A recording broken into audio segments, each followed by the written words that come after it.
8:30, and it's another glorious Bayview Day. I thought maybe last Saturday was the most glorious, but I think today's going to be pretty spectacular. So thank you for all of you who decided to come to the town hall.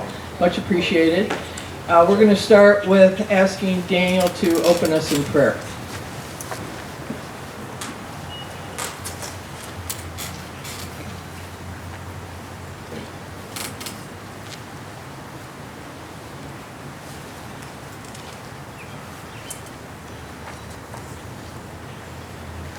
Who are those masked men?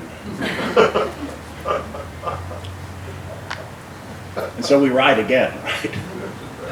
Let us pray. Holy One, we thank you for this beautiful place.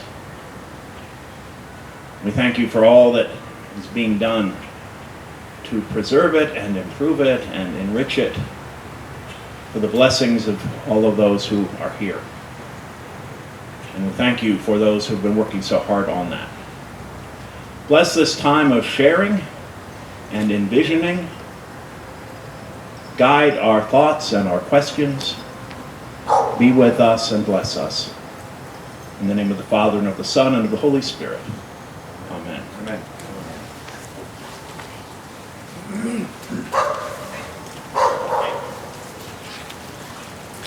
Thank you, Daniel. All right, so our agenda today, we're going to start with Eric is our treasurer, and he's going to give us a little bit of information about the revised budget, which we had to revise because of COVID, and then talk a little bit about capital funding and projects. And then Mike Spencer, our executive director, is going to give us an update on the waterfront project, and he had a handout.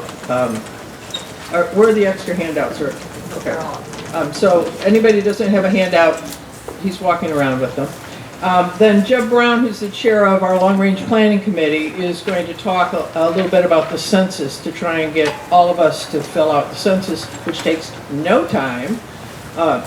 Virtually Virtually no time. It will feel like no time. How's that? Is that better? All right. Then Diane Boyd is going to share a little bit about the Ad Hoc Committee for Social Issues. She'll talk a little bit about the process she's going to use to address that. And then we're going to open it up to general questions. After each presentation, we're going to give you an opportunity to ask questions from that presenter. Okay? So if you'll hold your questions until the presentation is done, and then that person will open up questions. I think that's it. So we'll start with Eric, please.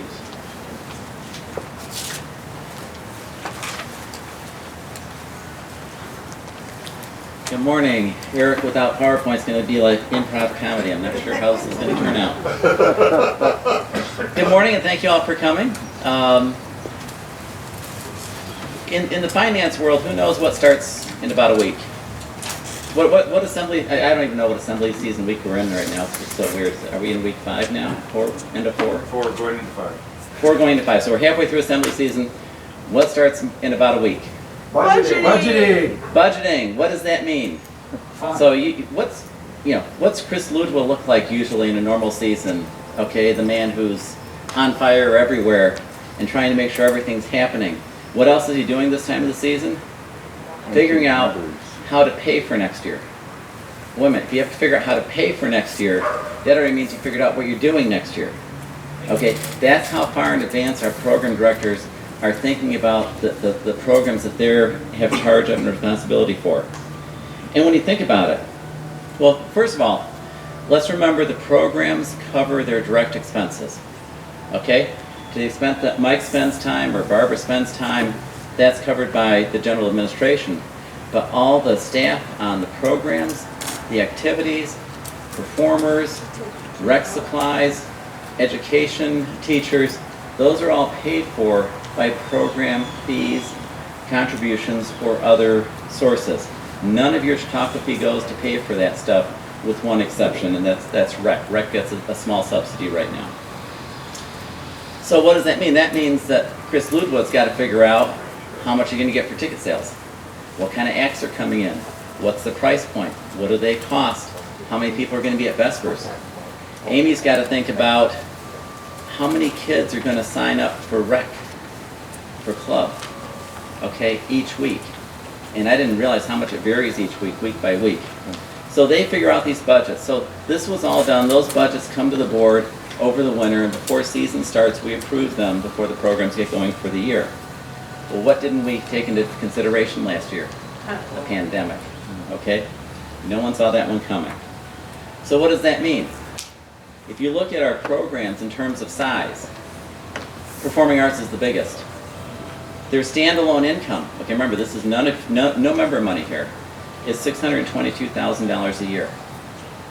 Of that, 70%, $437,000 comes from ticket sales and tuition. We aren't having $400 and some thousand of ticket sales. All right. So what Chris and Barbara and Mike did is sat down and figured out what does the program look like. We still have some administrative expenses that we have to pay for. We're still going to get some contributions. We're still going to get some grants and other things. And they managed to cut the budget by 82%. So they cut $472,000 out of their $622,000. That included not having to pay acts that are already booked and maybe required payment. None of that cost any money. They got that down. Performing arts will break even. Recreation's our second largest program in terms of dollars. That's $232,000 budget. $170,000 comes from fees. Sailing, classes, tennis, club, etc. They were able to reduce their budget by 73%, or 73% comes from direct fees. They cut their budget 58%. It's not quite the same cut as performing arts because they're still hoping to do some programs. So they cut $138,000. Whether or not they were able to break even is really still up in the air because they were hoping to do some limited programming this year, but with the resurgence of COVID, many of those things can no longer happen. So they may end up in a slight deficit, but that's a program that, you know, for the Bayview kids, is the one that the board's chosen to subsidize a little bit already. Worship. Did Daniel go already? All right. $152,000 budget. 48% of that, $73,000, comes from Sunday collections and other gifts.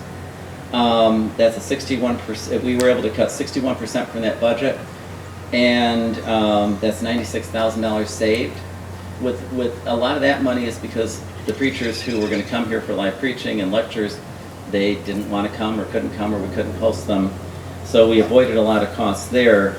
But I'm kind of hopeful that worship might still run a surplus with the online worship, with the in-person worship. There's no reason not to keep giving to worship on a weekly basis. Education is our smallest program at $62,000. 53% of that comes from registration fees for classes. That's been cut down 59%, and I didn't actually, let me grab my town crier.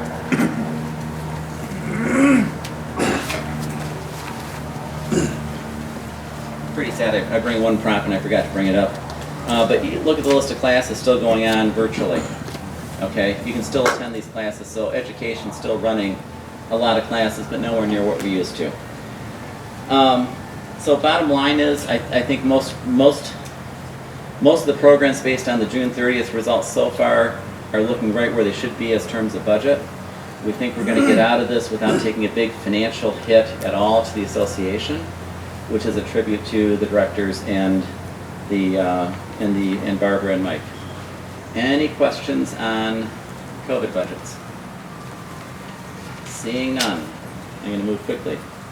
The next topic is capital funding. I'm not going to talk about, if you have questions about capital funding, the waterfront, that's for Mike during the waterfront presentation. But as you know, we restructured how we're going to approach capital funding. We looked out, and we're still working on a 20-year plan. So we can tell what we're going to need, golly, in 2040 as capital. And we're going to make sure we're putting money away every year, starting now, or actually in a few years, for that 2040. What we've funded right now in our plan is the next 5 years. The next 5 years are painful years because we are making up $7 million of deferred CapEx. That's the waterfront, 3.7 million. Sewer is about 2.1 million. And then we're gonna start addressing roads this year. And we're also catching up on some building things. And I can tell you more of what's in there. But the next 5 years, we have your Chautauqua fee, which is no longer going to pay for any capital, and we have a separate capital fee. That capital fee is $500 a year for the next 5 years. That's what we need to fund that $7 million model. Okay? What it's going to be after 5 years is going to be based on the needs of that 20-year plan. Maybe it's $200, maybe it's $300. I don't know. Maybe it stays at 500 or goes up. But it will be transparent to the members what's going in, and the money is set aside. Separately, the water sewer ready-to-serve fee. That all goes into a fund dedicated for the water and sewer systems. If your cottage were outside Bayview in Bear Creek Township, the ready-to-serve charge that Petoskey charges you to maintain their water system and equalize the revenues is $95 a month. We're doing $20 a month, once a year, $240. And we see that staying fixed. We don't see that changing much in the years to come. So after we get through this 5-year period, things are hopefully going to be easier. We'll be better prepared, maybe not quite as expensive. And one thing that I was really worried about as treasurer was the assessment. We had to do an assessment. It's only half of what it would be if we didn't do the additional fees. But it was still $3,800, almost $4,000 a cottage. That on top of the additional fees, I was worried that it's going to be really, really hard for people. But we gave a lump sum payment option. The default was every year you'll pay it for 5 years, and that's $775 a year. But we said if you want to pay it up front and save the interest, because we're borrowing from the bank right now to pay for all this, it's 4%. So we'll give you a discount for the interest cost you save Bayview. We'll pass it on to you if you want to do a lump sum of $33,450. And we looked at history and thought, well, we will have some people prepay. And then we thought, well, we got COVID now, we got everything else going on. 49% of the cottages opted out of the default and went to prepay, which is stunning. I mean, it shows the level of support that people have for Bayview and are contributing, and I'm very deeply appreciative of that. But we're still mindful that for some folks it's a burden, it's a challenge, which is why we offer the deferral option so that you could have more time to prepare. I thought especially with COVID, a lot of people would take the deferral. 10 cottages out of 435 took the deferral. So, I mean, it's working out better than we thought. As far as what's not one question that comes up is water meters. We're going to install water meters so we're more equitably distributing water cost and sewer cost. None of the fees you're pay for the water meters. You're not going to have to pay for the water meters. The association will own the water meters, and we already have been putting money away for some of that stuff. That money's already in the bank. So the water meters won't cost you a penny. Now, once we go active in 2022 with the meters, we're going to charge a $5 a year maintenance charge on the meter. That covers maintenance.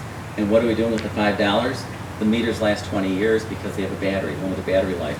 So we're going to put that money in the bank, and when the meters need to be replaced, we hope to have enough money for new meters without costing any additional funds. $5 a year or $5 a month? A month. I don't think it- Yeah, it was $30 a year. $30 a year. Excuse me, $30 a year. Memory's going. $30 a year. It's $5 a month in season. Sorry, don't keep all the numbers straight. Now, as far as what's in the 5-year capital plan, our common buildings, there's $183,000. The water fund at $3.7 million. Vehicles, the trucks and other things around here do have to be replaced. $66,000 for vehicles. And roads, we have $155,000 for roads.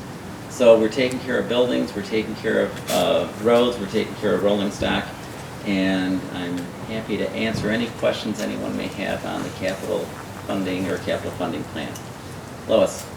Eric, what about, this doesn't really come under the existing waterfront project, but Bayside has a major erosion on the beach. Is there a plan yet to deal with that, and is there capital being put aside to take care of that? That's a Mike question because it is really funny that when we were presented with the 5-year capital plan during the winter, and Mike said, "No, we have all the roads are taken care of. We don't have to do anything other than what's in the plan." And then literally that afternoon, he sent pictures of the erosion and the road damage, and I said, "Wait a minute, Mike."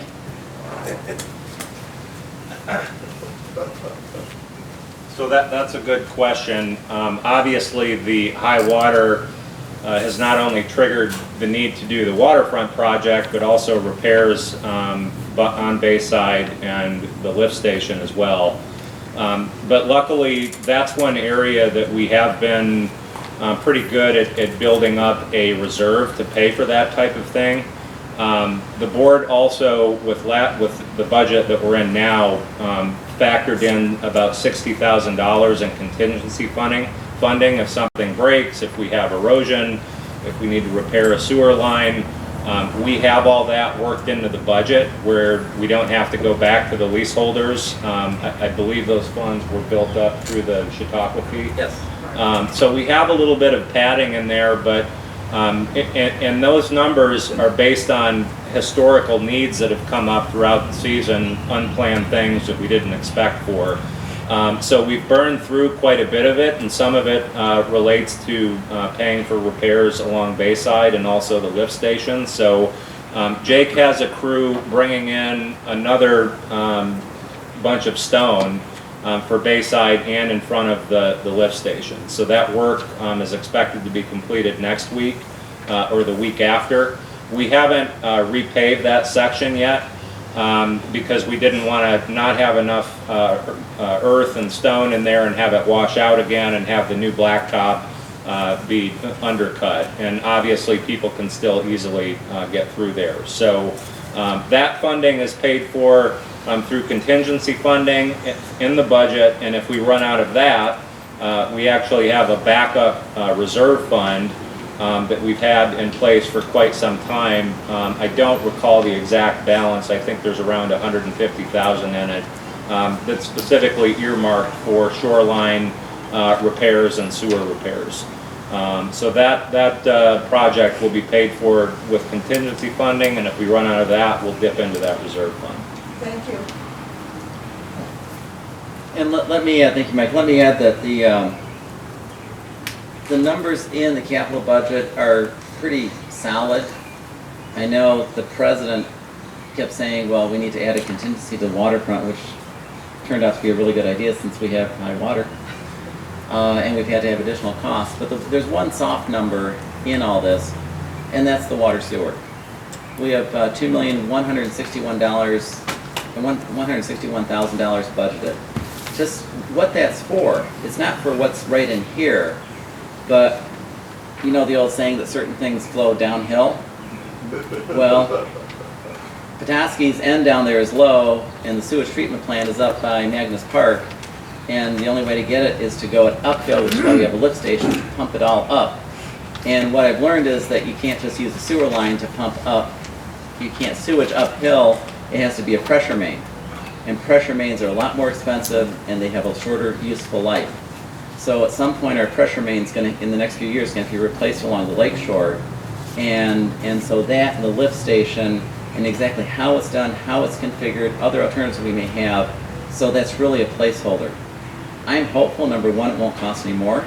I'm really hopeful it will cost less, which will give us a surplus in the capital, which allows us more flexibility to, adjust fees downward or take care of some other roads and other things.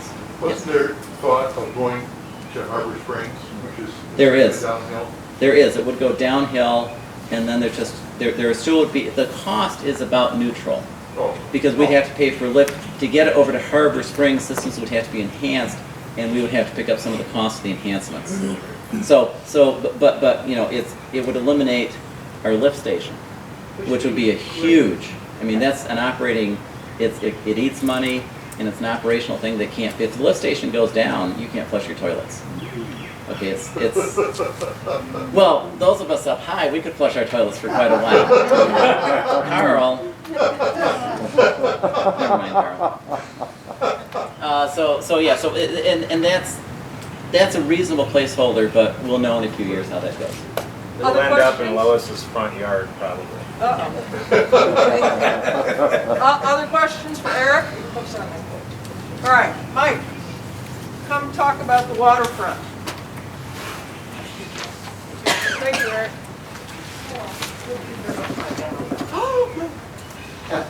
Peggy, why didn't you point this out? That's the International I Symbol couldn't of see it with a Distress. mask. Oh, all right. Yeah, what's envy? Good morning, everyone. So, waterfront, big project. Been planned for quite some time, I think 10 to 12 years. We've been working on it the entire time I've been here. Been a really fun, exciting project to work on. I'm serious. It's good to see it finally done. We're close to being done. And then we get to move on to the exciting world of sewage and sewage removal from Bayview. So as Eric mentioned, the total project cost was about 3.7 million in that area. We did build in a 10% contingency, which was a very good idea because we've needed some of that contingency to address issues that have come up with the high water. I do have, normally I'd have a PowerPoint like Eric, but instead I brought these drawings. These are architectural renderings that we had done to give people a better idea of the project, and so I'll just address this in phases. I'm on page 1 in the upper left. You'll see number 1. So the first aspect of the project, and I'm not going to get into why these particular design features are needed because we've explained that probably 100 times already, but I'm just here to give you a status update and a couple things that have changed from our original plan. So the item that's marked A there, we refer to as the main break wall extension. When we originally got bids back for that part of the project, it's of course the most expensive part of the project, but it's also the most necessary component of the project. We were looking at well over 4 million for that part of the project alone. And so we went back to the engineering company and said, can we shorten the length up and possibly not have it be as wide as the current pier to save on costs. And every square foot that you reduce that project, it ends up being a huge savings. And so they ran their modeling again and in fact did find that we could shorten the length of it a little bit. So we did that, and we also reduced the width of it. I think the current width of the pier is about 20 feet. And I think we've shortened that down to, I think it was 12 or 15 feet. So that really cut that part of the project down to about 2.3 million. And then of course the water kept going up and up and up and up, and so we had to raise the elevation 16 inches on that, which was a change order that kind of chewed into some of that contingency funding. But that actually, they told me yesterday that they were going to be out of there yesterday. I'm a little bit surprised to see the equipment and the crane still there today, but I was down there and saw them still working, so it's entirely possible that crew will be gone this weekend. And then we have the concrete scheduled to be poured out there hopefully on Wednesday afternoon of next week. So I guess I'll preface this discussion by saying that we can never trust these dates from the construction company, so please take that with a grain of salt. We've learned very quickly that if they say they're going to do it one day, it's usually 2 weeks later, and very infrequently does it end up being done sooner. But anyway, my understanding is that DeRosier Marine from Sheboygan, who built the main breakwall extension, will be out of here. They were supposed to be out of here yesterday, so most likely they'll be gone this weekend. Doesn't mean it's open yet. So we'll have that area gated off, and that concrete for out there is supposed to be poured on Wednesday of next week. We'll have a crew out there for 24 hours while it sets up. And again, that was elevated 16 inches, and so there'll be a ramp going down to the existing pier, which was also kind of a challenge because the pier is slanted into the water, the existing one. So we'll have concrete trucks going down from the parking lot all the way out onto the pier on Wednesday. So we're going to have that area roped off, and we'll have people that want to use the beach will use the stairs by the boathouse. So that was the most important part of the project, I think, because of the protection that it provides. And that was based on modeling that we had done for a wind study, a water and wave study, actually. So that, looking forward for that part of the project to be done. And again, once that piece is completed, the power boats will move out there away from the swim area. So those existing poles next to the swim area that they normally tie up to, those will be removed, and we're doing new poles out on the main breakwall extension for the power boat. So it'll be a much safer operation there. Area B is what we call the berm area. We've had a lot of questions about the stone wall that was put in there. You'll notice that we spent a little bit of extra money in there to bring in really large flat stone. And that serves a couple of purposes. First of all, it keeps, if you have all these jagged peaks sticking up from just natural stone, it kind of interferes with your views. And then we also wanted it to be flat so people could sit on it and watch the sunsets and watch their kids skipping stones, etc. We kept that on purpose a little bit lower, but we moved it back. So we are in extreme high water. We hope that the wall that's there now does its job and prevents water from washing out the beach behind it and also getting back to the building. But we're going to try it. We kept it intentionally low because of view corridors. We heard when the other stone was put in next to the pier, a lot of people had a negative reaction to that because it affected views, and technically it's a lot of stone in that area and it's really high. And even in the most extreme fall storms, we get spray coming over it, but there's not really overtopping. So not to go back in time, but that was probably a little bit too much there, and we didn't want to do that again with the berm area. So hopefully that will hold up this fall, and as the water levels descend, it should be certainly good enough when that happens. So the next area is item C. The landward improvements, by the way, were completed by a different company. That's Team Elmer's, based out of Traverse City, but they have an office locally. Item C is the boat storage area, and they're working on that now. They had to cut the hill back, and they're building a retaining wall there. And so the storage racks will go in that area. And again, that's supposed to be completed on Wednesday. So hopefully that will be done, and everything in theory we hope will be done Wednesday. And then after that, both companies will kind of initiate their cleanup. They'll get the scrap out of there, the excess materials, we'll get the fencing out of there, and then we'll work to reestablish the ground cover that's been disturbed for that. So flipping over to drawing 2, one thing I definitely wanted to point out, another change in plan was the area that I've got marked there as Area A. That is intended to be concrete, but with the high water, you've got the boathouse at a certain elevation and the water at a certain elevation, and you can't change either of those. So underneath that concrete area, under item A, is a drainage system where water that comes off the building or any water that gets up over the new wall that's there will go into this drainage system and be filtered back out to the lake. And we just did not, with the high water, there wasn't enough room in there to play with to put the same type of drainage system in. So the engineers had some real hesitation about that. We didn't want to do it and have the drainage system not work properly.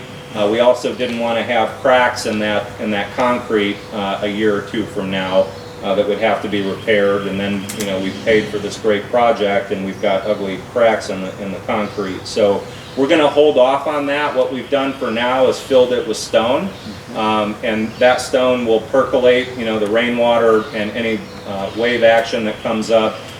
It'll just naturally percolate through that stone, and it's hard enough where, you know, people can walk on it, and we can get even trucks and vehicles on it to put boats in and out. So that stone will be taken out and replaced with concrete at some point when the engineers say, you know, the water's low enough to do that. Could be this fall, could be next spring, could be 3 years from now. We're just not really sure. So that was actually a big savings on the project, but again, in the long run, ultimately, that's probably going to be more expensive than doing it now, because we'll have to bid it as a separate project, take the stone out, put the drainage system in, and then pour the concrete on top of that. And as you can see from this drawing, we really wanted to create a nice usable area there for everybody. We're going to have planter boxes out there and tables and chairs, and just have a great spot for anybody, whether you're a beach user or a sailor or not. Anybody can go down there and hang out, watch the sun go down, have lunch, have dinner, etc. So that area will look a lot better, we hope, next year. We hope with concrete under it. And so I just wanted to make that clear for the record. A couple other things that we're going to need to do between now and next summer. First is that we are going to replace the existing boardwalk that used to run from the asphalt, the end of the asphalt, out to the pier. That is not a good long-term solution for us, and so we're going to remove that and replace it with either a sidewalk or a boardwalk. And then we're also going to have a section of that sidewalk go off to the right and go around the pool and to the building. So that'll be much easier and better for those with disabilities. It's because of the slope going down to that area. Technically, it's not 100% ADA compliant, but it'll be a nice way for kids and people with disabilities to access both the pier and the building. Another thing that we're going to do is we're going to install some solar lighting out on the pier, the main breakwall extension, and the sail dock area.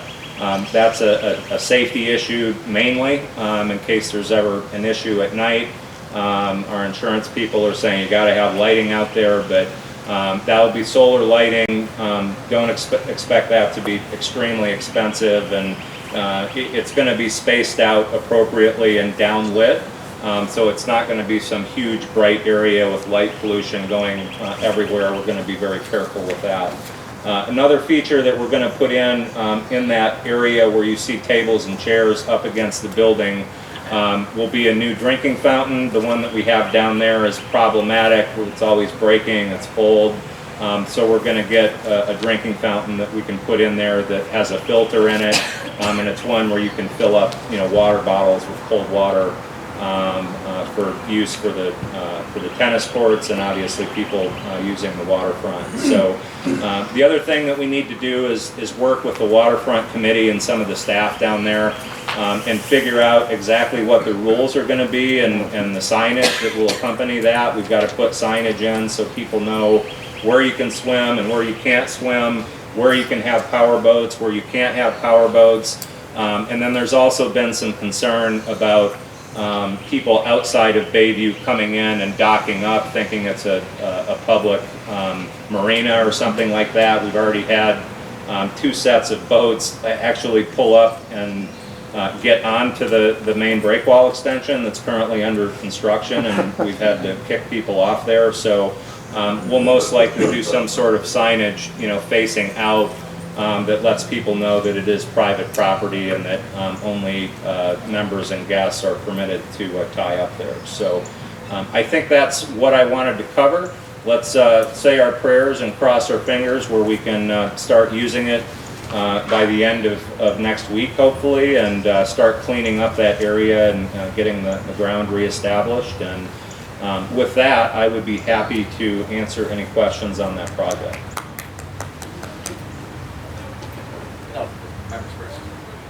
There are several suggestions that the level of the water is going to go down. What's that based on?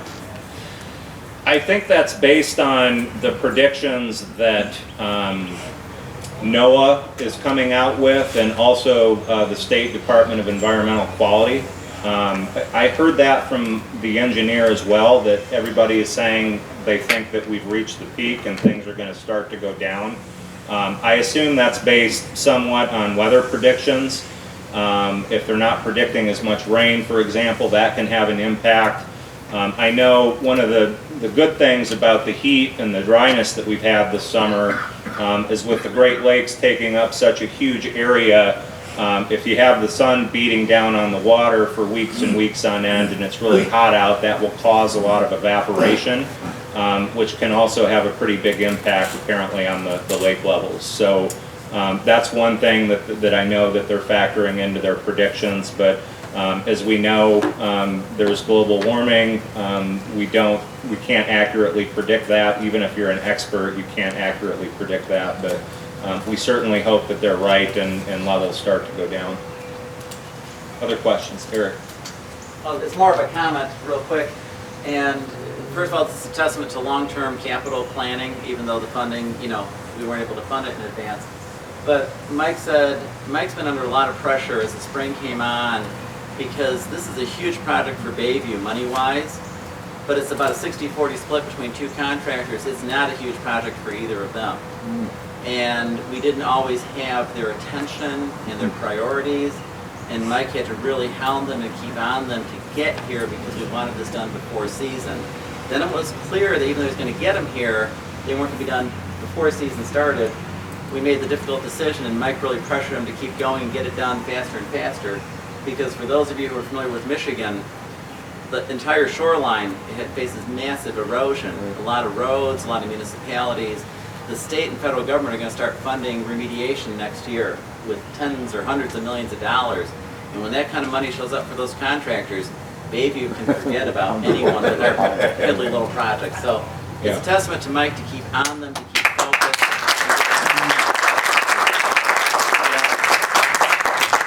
I should have mentioned that the original plan before COVID was to have them done and out of here hopefully by mid-June, but July 1st at the latest. And so technically we're coming up on the third week in July, and we had COVID happen in addition to these change orders where they're building the sail dock extension and the main breakwall extension 16 inches higher. So really we're not doing too bad, and one of the reasons for that is Elmer started so early.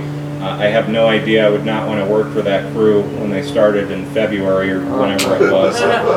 We were kind of huddled in our office thinking, wow, how are they starting now? But they did. And then of course we had to send them home because it was our position that we wanted to be careful with the executive orders that came out. We weren't sure if that would be viewed as critical work. Since it's a seasonal building, it's a recreational building, and we didn't want to risk it, especially being right next to the highway. So in terms of timing, with DeRosier working 7 days a week, really we hit it at the right time because we know these contractors are going to be gone on projects that might be a couple $100 million. I think their next project is in Cleveland, so that's a long barge ride from Sheboygan. But really, I'm pretty pleased with the timing. I was worried that our members were not going to be able to use any of that project this summer, and we've accomplished that. And one of the reasons for that is because Elmer started early and DeRosier started later, but they were working 7 days a week. So. Barbara. We had several severe storms the past year, and a lot of us got these alarming videos of the wreck in standing water. Could you give us a brief review of what permanent damage was done and what's been done to remediate it, and if it's been done completely?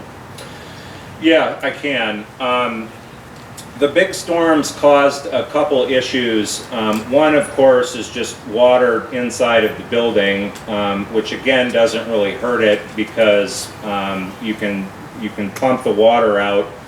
It evaporates quickly. It's just a concrete floor in there. It's not habitable space, etc. So luckily, that does not cause mold issues like you'd have in a residential setting. So that's more like temporary damage. I wouldn't consider that permanent. It's possible that some of the area around the outside of the building down near the ground has got a little bit of rot or remediation work that needs to take place, but that's something that's more cosmetic, and our staff can address that. The big concern is the erosion that it caused underneath the building. It undermined the foundation kind of in the area where the rec part of the building meets the boathouse part of the building. And the solution for that, which we are still pursuing, is once we put the concrete in there and everything stabilized and firm, what we're going to do is punch a hole in the floor, in the concrete floor, in different locations, and they put hoses down there and they pump concrete in, and it fills up all the space that was undermined from the erosion and kind of fills that area up. It sets up, and you don't have to dig everything out to do the remediation. You just pump it through the floor. So that's something that we're having an engineer look at, and you know, it's not damaged to the point where it's affecting the structural, you know, the building from a structural standpoint, and it's not like people are ready to fall through the floor or anything, but it's something we definitely need to correct. So aside from just erosion, which we know can be repaired, you know, with machinery and bringing in fill, there hasn't been really any permanent damage except for that foundation issue that we need to correct. Other questions? Clancy? Hey, Mike, if you look at 2, right at the beginning of the old existing wall, the top of the A, it shows you got about a foot or something before you get to the walkway. Well, that walkway was actually underwater this past week. Right. And I'm standing there looking and saying, if you get a westerly wind and it just piles up the water, not wave, but just piles it up, how much rise have you got to the wreck before it starts in there? I think it's only about 8 inches. Yeah. So Jake Porath shot elevations down there. It's not survey accurate, but I think he said it was about 7 or 8 inches. So that's one of our concerns that we've had the whole time, is that we do this great project and everything's underwater. We were actually considering at one point, if the existing pier was going to be underwater, building a temporary boardwalk on top of that, because we didn't want the new break wall to be done and have that 16 inches higher and usable, and then not be able to get out there, at least without getting wet. So luckily, even though the water went up, it was to a point where, you know, that area you were just pointing out is really the area that's been affected, and it's only been a few inches here and there, so not to the point where people can't use it. But it changes on a daily basis and even on an hourly basis. I've been meeting with the contractors out there, and it was dry, and I'd be able to walk out to the end and talk to them, and 20 minutes later I turn around and I have to jump up on the rocks and walk back, otherwise I'd have wet feet. So the high water is definitely a concern, and that's why we're very optimistic that the experts are correct that we've reached the peak and we're going to start going down. Is there a contingency plan or something to sandbag the wreck area if we have to? We have those large blocks that we bought. They're almost like, if you see a highway project, they separate 2 lanes. They're big pieces of concrete, like as big as this table. We ended up purchasing those, and those are currently below the bluff here, kind of past where they're building the boat storage area. So this fall, we're going to have a crane down there to remove the swim platform and also the new floating docks and the new ramp. And so at the same time, we'll move those barricades back over and put them in a big line, which will hopefully provide some better protection. But it's going to be really interesting this fall to see how all these new features are working and how everything comes together. Because if they work now, with this extreme high water, we know we're in good shape for the future. So the only thing I think might need to happen in the future is that berm area and the large flat stone that we put in. There's a chance that we might have to, you know, lift that stone up and put more material under it and set it back down to increase that elevation to create more height to prevent overtopping from those big westerly storms. Other questions? Great, thank you so much.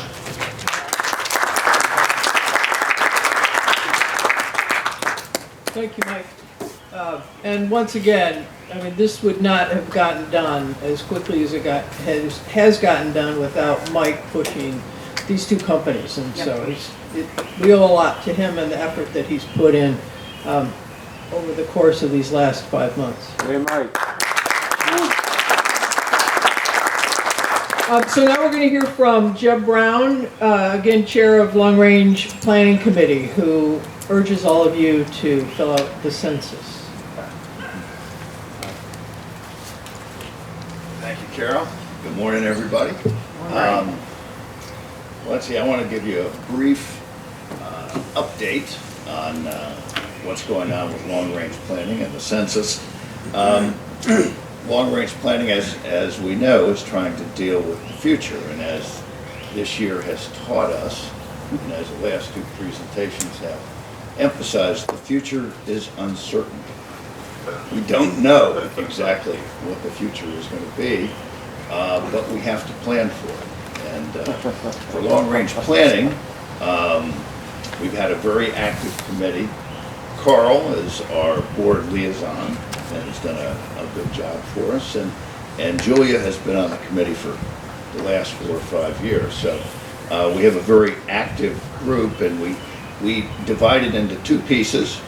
One piece, which Lauren Herod is heading up, is dealing with the census, and another piece, which David Nethercutt is heading up, is dealing with the longer-term future. And we divide the longer-term future into 2 pieces.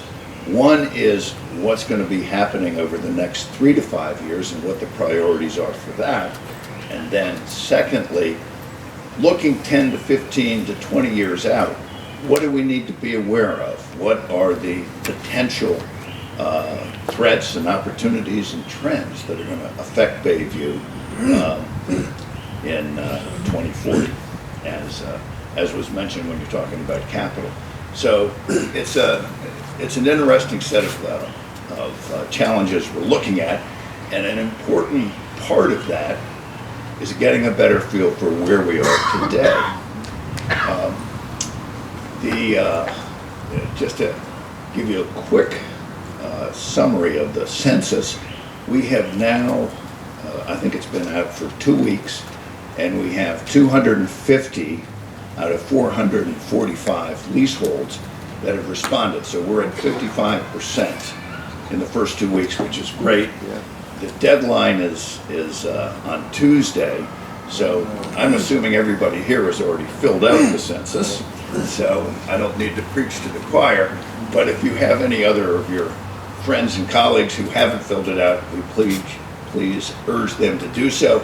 In the town crier, there are a list of block captains, and the block captains are there to remind and assist people who have not filled out the census. And our goal is 100%, because we want to know everybody who's been in Bayview, and I'll give you an example of why we think that's important. For my own cottage, Kate, my wife, and I are the 2 leaseholds. But we have 4 generations who visit us, so we have 8 family members who come, and on top of that, we have another 4 to 8 folks who visit us who are not family members. So we have two leaseholders, but we have 15 different people using the cottage. And I think that's probably the average.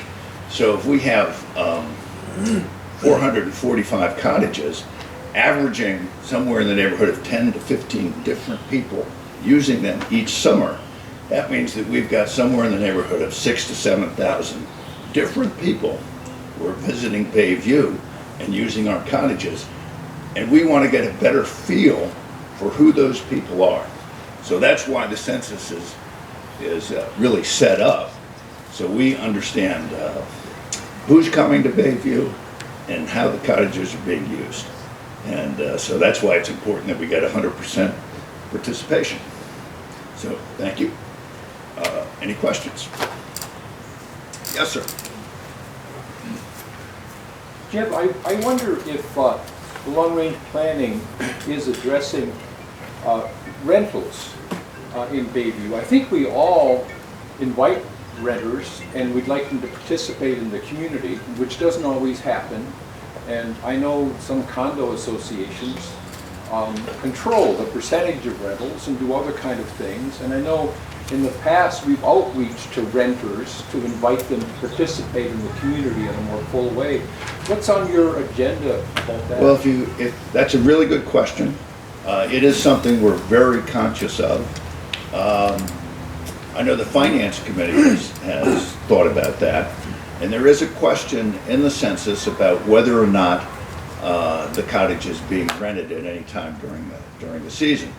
And our plan is, once we get all the results from the census, is to maybe go back to the people who have indicated that they rent their cottage and gather more information from them. But yes, the usage of cottages for rentals is an important issue, both culturally and financially. And so it's something that our committee is certainly looking at. Yes? I just, to add to that, I just wanted to say that the development committee is also looking at welcome packets for renters. That's something we're actively considering right now.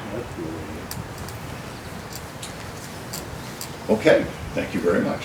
Thank you, Jeff.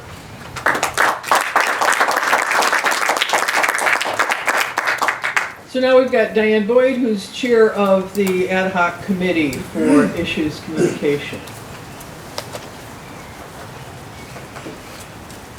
Good morning. Just a quick update. Fred and Walt and I had our first meeting of the ad hoc committee this past week. We have established 2 times next week that we are going to be getting community input. We have one time on Monday, which is at 3:45 in the afternoon, meeting at the original tent. And invites for those went out by those that self-identified themselves, either very interested in looking at a process of how social issues are addressed in Bayview. The other group that will meet on Wednesday, those that would like to keep our communications very tight. So we're going to see what we come up with in our conversations and keep an eye on the town crier, because after we have these initial discussions, if we feel like we need further community input, we will do so by soliciting input through the town crier at another meeting. And otherwise, then the committee will gather together with the input from all viewpoints and come up with a policy that we hope to present to the Board of Trustees. Our timeline will depend a little bit on what we come across next week in our conversations with the various opinions, but we are hoping to have something by September or October to present to the board. Any questions? I'm going to go with Katie. Can you explain the rationale for 2 different meetings, trying to attract different groups at different times, and how those groups are identified? And am I welcome at both? Yeah, everybody is welcome to both. The idea was that this has become somewhat of a contentious issue, with people having really strong opinions one way or the other. And so in order to have those meeting times be as constructive as possible, we wanted to talk with those that were of like mind in each of those settings before we possibly bring everybody together. So the Monday afternoon meeting is for those that I either came to the board meeting and identified as support for the chalking, and then the group that is on Wednesday was self-identified via email or at the board meeting of those that were opposed to the chalking.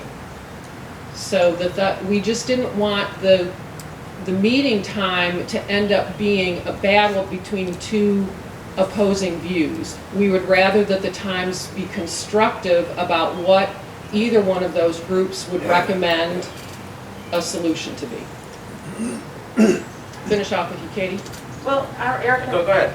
We're actually along the same line, so. Well, I also, I feel like, a thing I realized at the board meeting, based on other comments that were made by others, is that this has kind of become the only place that the content of this issue is also being talked about.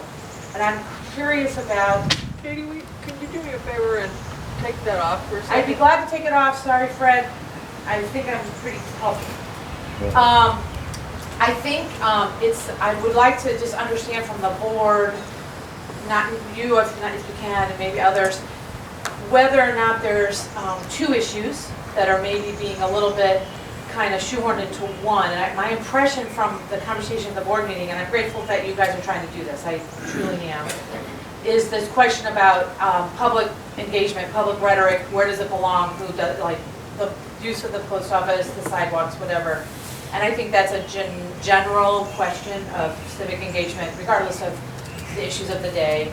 And I think there's a second thing, which is there's a particular issue of this particular day that I'm hearing from so many people, and I would agree, that Bayview hasn't had any kind of conspicuous shared messaging about, which is different from the use of the sidewalks. So my question is, I'm assuming that your focus is very much the broader communication question. I think my question to the board is if you guys imagine a forum or anything that you guys will do about communicating about the particular question that triggered this, which is the Black Lives Matter. And Katie, you are correct. This committee was put together to address the social components of social issues and how it's handled on the grounds in the public setting, and to address on the board. Yay. We haven't talked about it. You know, this is, there have been a zillion issues in the past. Vietnam War, and it's not my recollection that the board ever took a stand on any issue that was huge in the United States. We have not talked about it. If you want us to put that on the table, we can have a conversation about, you know, is that something that the board feels like it can do? But we have not. The only thing what we've tried to do is respond to the idea that traditions are great, but they always have to be useful. And we've been challenged with the question about this tradition and how we've handled issues in the past. And so we've been asked to relook at that and either reaffirm or make a change. The worst thing is, in my mind, is to say, this is how we do it because this is how we always have done it. That's not acceptable to me, and that's why we put this committee together. But the other part we haven't dealt with. And I guess I would challenge that same logic to apply to the content. Again, and what you're asking us to put that on the table for us to discuss, and I'm open to having that discussion with the board. And I'm not the right person to tell you what I think that should look like. I think it would be great to solicit input from members and maybe non-members, potential future members, of what that might want to look like. I don't know what you guys should do. I think the silence becomes deafening. Thank you. Any more questions for Diane? 2, plant seeds. I'm out of here, right? Okay. Diane? Yes, Do sir. you have a mission statement for this committee or a The- directive statement from the board? Yes, there is a directive statement. There's, Carol has put together, we have a charge to the ad hoc committee. I'm happy to email that to you. Rather than email it, could you put it in the town crier or something? It is lengthy, so I think that it could either Make it be short. posted. Let's put it behind the member wall. We'll put it behind the member wall. Oh, good. And was there another question in the back before? Nope. Eric? My one last, Kate, it's just any member could attend the sessions if they so choose, and when, I don't think you've said when they are. Yes, any member Time. can attend either meeting. The first meeting is Monday, July 20th at 3:45, and we are meeting here in the Big Ten. The Big Ten. The second meeting is on Wednesday, July 22nd at 1 p.m. here in the big tent. Thank you. Yes. Hi, Dan. Hi, Gail. Could you put out a notice maybe for each meeting, especially for the one on Wednesday? I've talked to a lot of people, nobody has any idea this is going on. They've somehow missed all of this. Well, and as I addressed earlier, the initial meetings that we are having were by invitation, although anybody's welcome to attend.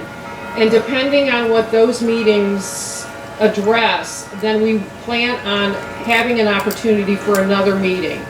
So I'm happy to put something out, but I would prefer that we leave the general open meeting someplace where we can get it into the town crier instead of it being posted short notice. Got it. So if you will allow us to have these first initial meetings with those that gave the initial response, and then we will broaden it out once we get a bit clearer picture of where we're headed. That's great. Okay.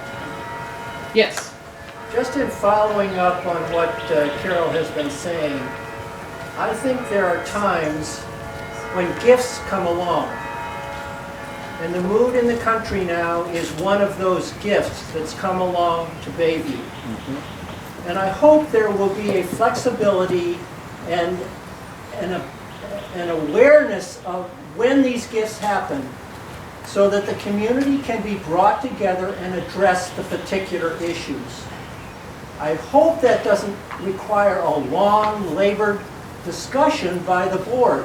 It just needs to, these things need to happen to break things open and open it up to all so that why these things are happening becomes apparent to everyone.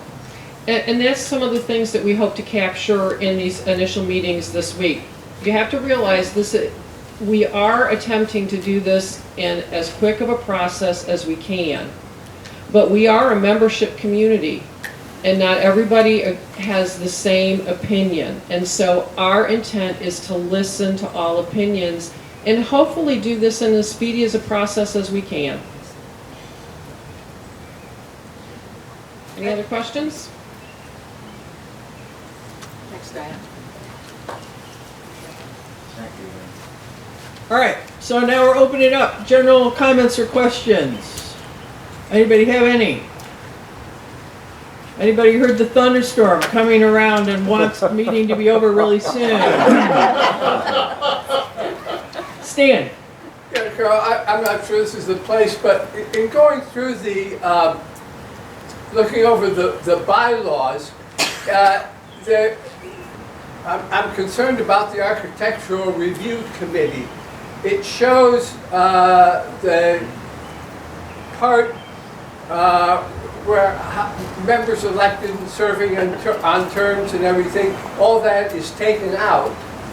But nothing else is ever put back in to address how it is, and it's not identified as an adjunct committee in that part of bylaw. It's like, it just sort of, is it there or isn't it there? Okay. I'm happy to talk about it. We had that discussion at the bylaw forum last Saturday, and if anybody wants any details about the bylaws that are being changed, that if the questions aren't asked today, that video is up on the website. Zach, is it on YouTube? You have to share a link. Yeah, it's in the email that we sent out. Okay, it's in an email we sent out, and so you can get those details. But to answer your question, first of all, the ARC came to us and said 3 to 5 people is too few people.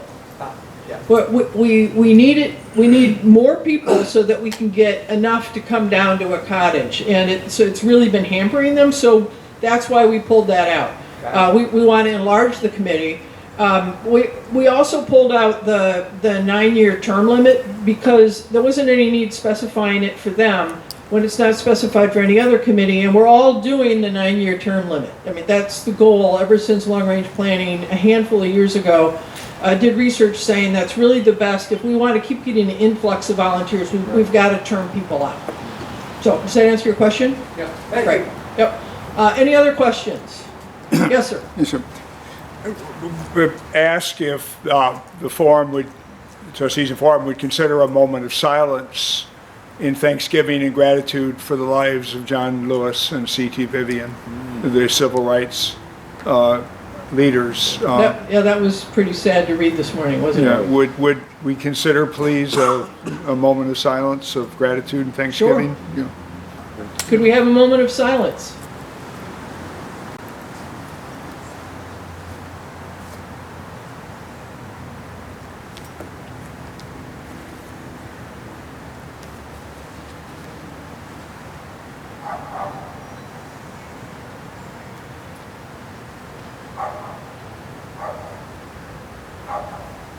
Thank you. Thank you. I mean, they made such a huge difference in our country. It was pretty. I don't think I'd realized until, particularly John Lewis. I read his bio this morning, and wow, what a crusader! It was mind-boggling. Great man. I got goosebumps reading about it. All right, anything else from anybody else?